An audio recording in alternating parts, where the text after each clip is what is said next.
1, 2, 3, 2. За hi guys. Тэгэхээр би яг одоо Шүү заах вэ гээд газар ирсэн байна. Тэгээд энэ болохоор амар алдартай католик church байдаг гэсэн. Тэгээд одоо бүгдээрээ явж харцгаая.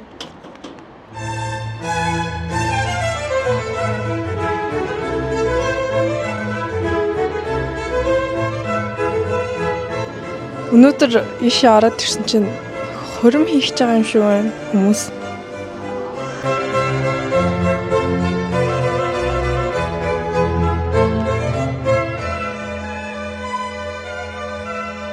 Нөгөө нэг намжлал хийдэг хэсгийн юм шиг байна.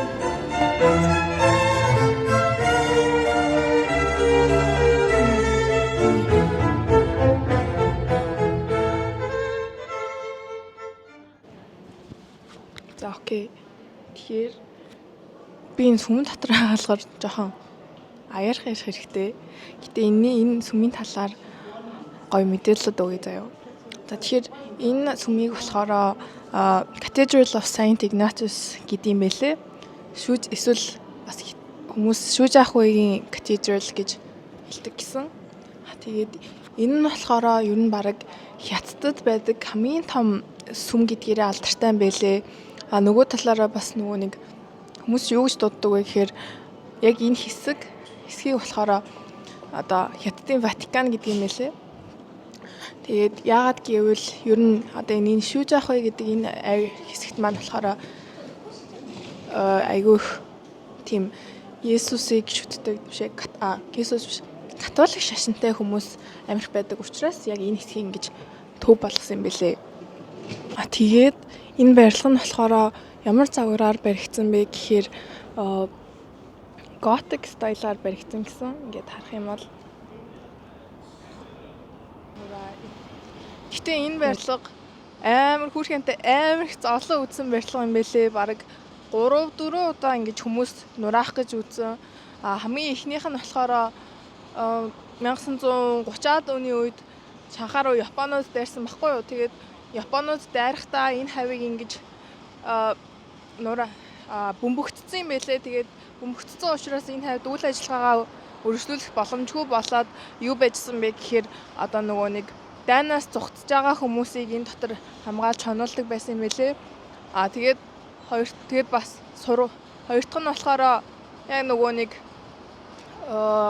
Cultural Revolution гэслөө одоо Хятадын тэр нэг хувьсгалын үеэр бас ахаад нөгөө улаан армийн цэргүүд нь энэ хавийг энэ католицизм шашмыг одоо байлуулахын тулд энэ хэсгийг нураагаад тэгээд ер нь бол нэлээд олон тийм үнэт зүйлүүд одоо тэр нөгөө нэг гоё шилэн цонх моох бүгдийг ингээ амар хаглаа. Тэгээд юу болгож исэн бэ гэхээр тариа будаага хадгалдаг тийм газар болгосон юм байна л та.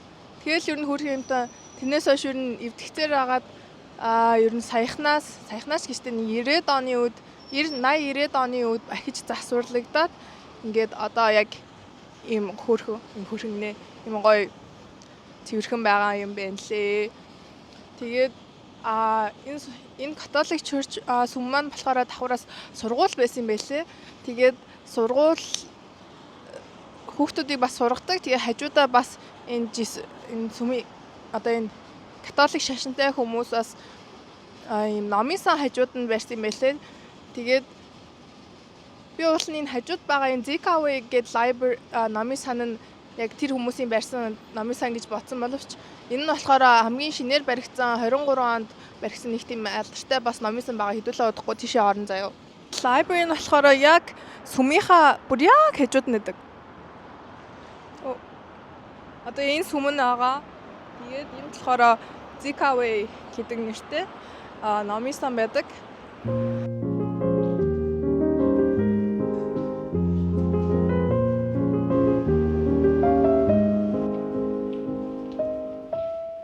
Энэ номын сангаас бас яг ингээд катедралаа харж болд юм байна.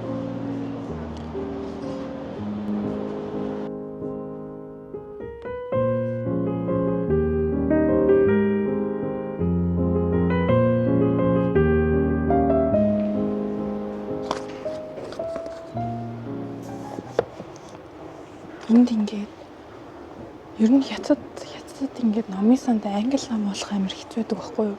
Гэсэн чинь энд яг хүрхэн олдсон юм байна. Тэгээд энэ номын сангийн талаар жоохон жижигэн. Энэ номын сан болохоор 2023 онд нэгдчихсэн байхгүй юу? Жаарай. Тэгээд энэ нь болохоор бүр 18650 м квадрат заяа амар том.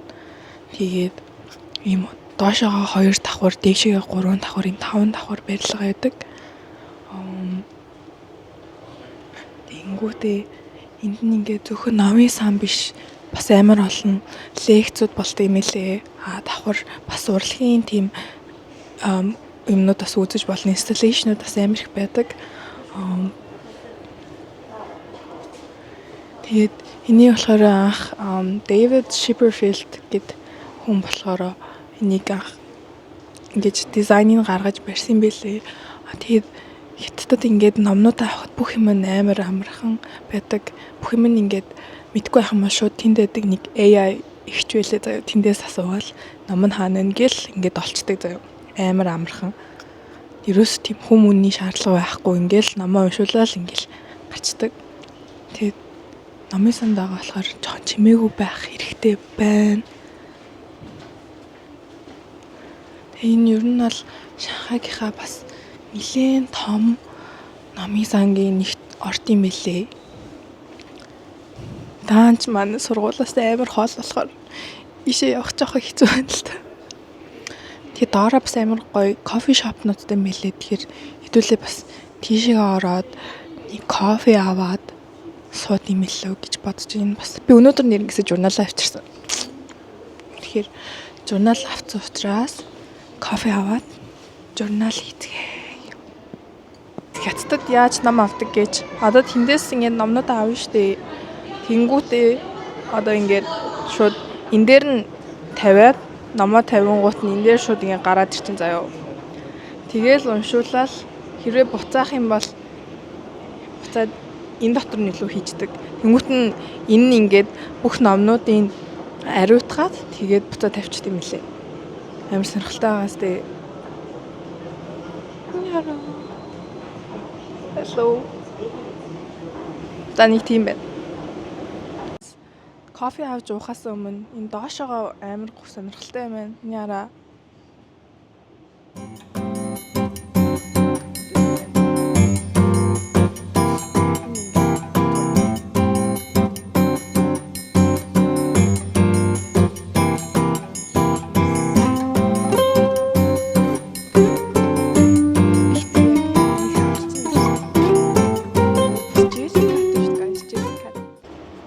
Өнөөдөр ингээд ноосон цамц өмссөн чинь бүр шатаж үхлээ. Гэтэ ингээд шахаад уус аим хүүтэн байгаад байхгүй. Тэгээд дулаан явбал 1000 лан гэдэг штэ. Тэгэхээр зүгээр халууцаал явчихсан дээр.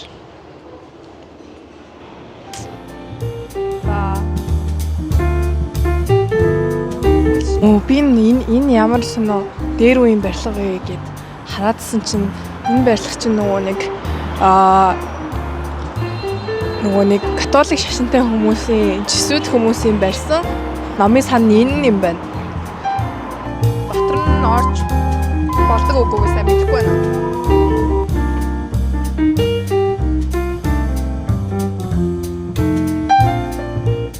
Би тэгэхээр амар үлсэд байгаа учраас энэ нэг маал болж хоол идэхээр шийдлээ. Яра. За guys, би сайн нэг Metro City доор нь байдаг юм Big Coffee Reserve гэдэг газар ланч сет цагчлаа. Тэгээд энэ савнаараа амар хөөрхөн. Ийм recyclable. Oh my god, recyclable. За мэдгүй за авчлаарай. Юу гэдэг лээ? За ийм савн юм амар хөөрхөн заяа. Тэгээд одоо би нэг юм махтай гулаш шиг хоол тагсан. Тэгээд одоо удахгүй ирэх баха. Yeah, I'm so hungry guys. I'm so hungry. Тэгээд хоолоо ирэхээр бүгдээ мукбанг хийзээ юу. Йоо, ашгүй хоол маань ирчлээ. Яра. Вау, мах. Хятадд мах олох чинь амар хэцүү гайс. Ойлгож байна уу? Тэгээ энэ нэг будаатай юм байна. Тийм кофетэй. Энэ гуляш юм шиг үлээ заяа. Тэгээд амсаж үзье. Энэ баг чансан мах цаашаа тгөө. Йоо.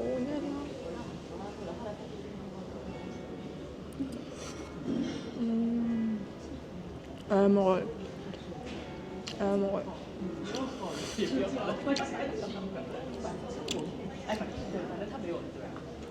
Энэ бүр яг жинхэнэ мах хондох уу? Жинхэнэ мах.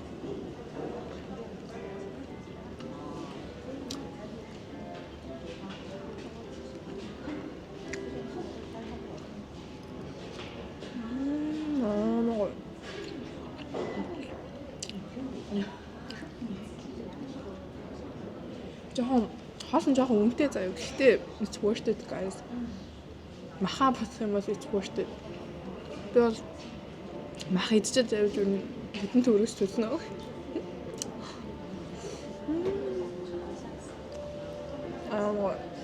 Тэo.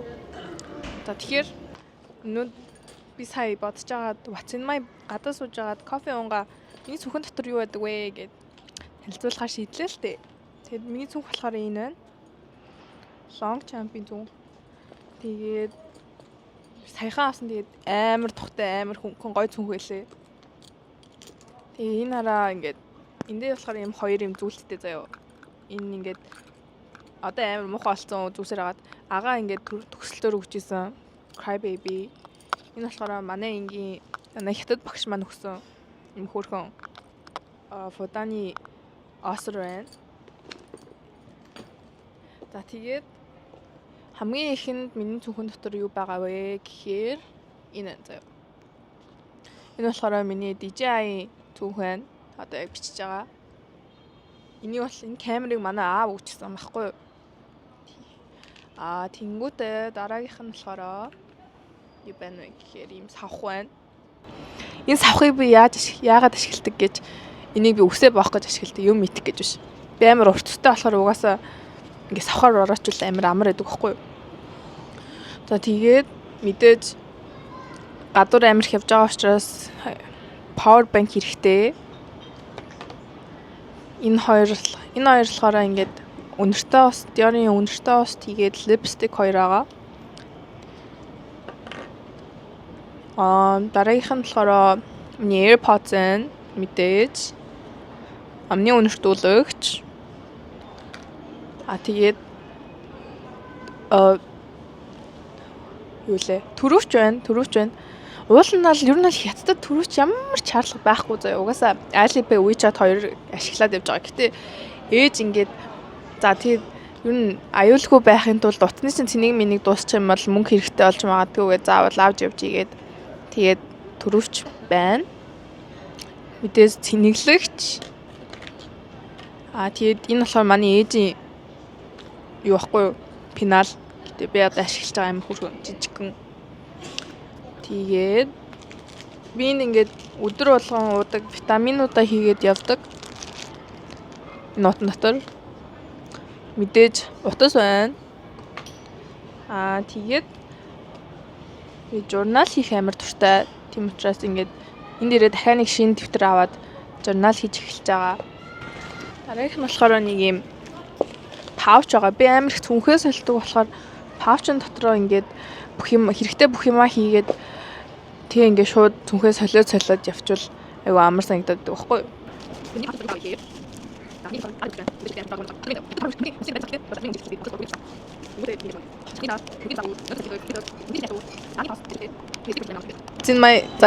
What's in my bag байлаа. Тэгээд өнөөдрийн vlog-ыг үзсэн хүмүүст баярлалаа. Би нэрээ 10 subscriberтай болсон. Yes. 10 subscriber чинь guys амар huge milestone ахгүй амар чухал step. Тийм учраас амар баяртай байгаа. Үзэж байгаа 10 хүмүүстээ баярлалаа. Тэгээд миний vlog маань сонирхолтой байсан гэж бодож байна. Тэгээд дараагийн vlog-оор уулзцгаая. Bye guys. Хайртай шүү.